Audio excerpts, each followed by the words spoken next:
guys, it's Lauren and today I'm going to be doing a tea video. So today's video is going to be a review of the peppermint cream tea from Bird & Blend. I really like this tea. I guess you'll find that this month I'm not really going to say anything bad about the teas that I'm going to review because as I said, I don't know if I actually said it in the monthly tea basket, but I did put it in the thumbnail that the teas that I have chosen for March to review and try out are actually my favourites, like my top teas from my entire collection. So I do like all of the teas, just to let you know. And what I am going to be doing differently this month in comparison to last month is I'm not just trying this tea. I haven't just tried this tea for this week because I am already familiar with this tea.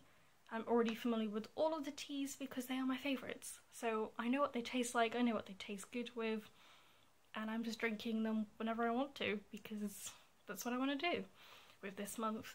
Whereas last month, all 4 teas I reviewed were brand new to me, so I wanted to like review it better and try them out. So we're going to be doing peppermint cream today. Now the ingredients on this are very, very simple. It is I don't think I'm going to pronounce that right, but it's Kwangzu or Zhao, milk oolong, peppermint, and then cocoa shells. Very, very simple ingredients list. And the difference between a milk oolong and an oolong is that you can drink milk oolongs with milk, which typically you don't have oolong tea with milk. And the milk oolong teas are scented in some way.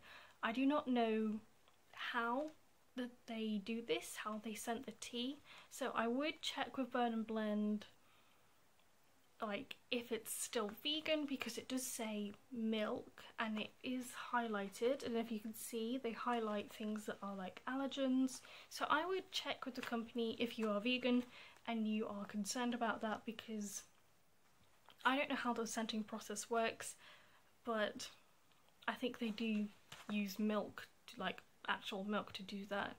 So, but I don't know, they could be using a different kind of milk, but I don't know. I'd encourage you to ask the company if you're concerned about that.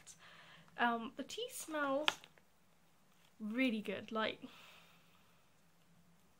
so good. The peppermint is like the strongest scent, I definitely say. And for somebody who doesn't like mint and chocolate, like I wouldn't eat After Eights, I wouldn't eat mint matchmakers, mint Aero. I don't like mint in chocolate. I don't like fruit in chocolate either. I'm just weird. I just like plain chocolate or with nuts. But this is like a perfect peppermint and chocolate scent. It's so good. And then you do have the pieces of oolong. I can't really say that I can get a scent from milk oolong in this tea, but milk oolongs do typically have a scent because they are scented, or they are a scented tea. But the main scent is of course the peppermint and the cocoa. So this bag is actually from the first time I visited Bird & Blend. I went to their Nottingham store, I saw that it was an oolong tea, and I don't know, I was just interested in it, and it smells so good. And this would be a case of it smells pretty much how it tastes, which is what I was talking about with the peppermint pu'er tea. This tea basically smells how it tastes, like mint and chocolate. So it does brew up here. I have tried it literally early today with milk. I don't have it with sugar. I mean, you could have it with sugar, but as someone with a sweet tooth, I don't think it needs sugar. It tastes so good by itself. And it does say on the packet to brew at 80 degrees. I don't have a temperature controlled kettle. But I did not brew this at 100 degrees because you're not meant to. And I suggest that you can kind of stay with the kettle, and then just before it boils, flip the switch. That's kind of what they recommend on the website, I'm pretty sure, to do, and that's what I do. I don't have a fancy temperature controlled kettle. My mum does, but she doesn't use it for tea. Like, I don't know, that doesn't make sense to me. They have a temperature control kettle, but they're not mad about tea. I don't know why they have one. But it does say to brew for 3 minutes. I brewed it for about 3 minutes, and then you can have it with or without milk. I quite like it with milk, actually. I think it's quite nice, and it's a really creamy kind of tea. So it is like a greeny brown kind of colour. It's not the best colour, and when you put milk in, it doesn't look that great with milk in, because it's not like a black tea. It's an oolong, so it's not going to look like a normal cup of tea. But it does look weird with milk, but you can drink it with milk and it's pretty nice.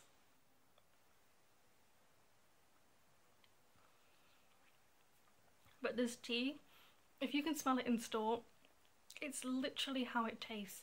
It smells creamy, it tastes creamy, and I really, really like milk oolongs. They're just so nice, and it's so good. And I really, really, really enjoy this tea. I often put it in my like teapots and brew it for the whole day. It does get more bitter, like the longer you brew it. That would be the same with any tea, but it's so good.